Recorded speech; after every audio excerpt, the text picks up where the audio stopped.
biggest challenge ahead of us is actually making that big step from being a subsidised industry to being subsidy-free. What subsidies have done, though, for both solar and wind is they've driven scale, and therefore costs have come down enormously. So in parts of the world, these technologies are genuinely now competitive with old forms of power generation.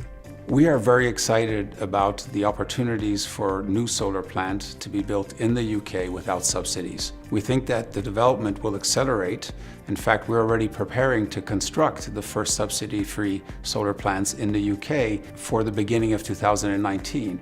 I think the most exciting thing that we're going to see through this next phase of the renewables market is the shift away from reliance on government subsidies to support investment in renewables towards business cases that rely on the phenomenon of individual businesses choosing to be seen to source their power in a sustainable way. So this is the phenomenon of initially large businesses, big consumers of power, choosing to buy power under what we call a PPA, a power purchase agreement, where they commit to a certain number of years, a certain volume of power that will come from a renewable energy source that they can point to. The big step change for the Dutch market was the fact that we don't have a subsidised long-term contract with the government. What we're doing now is having to find our own customers and matching our production with the usage of large industry. This year we'll see 7 or 8 gigawatts of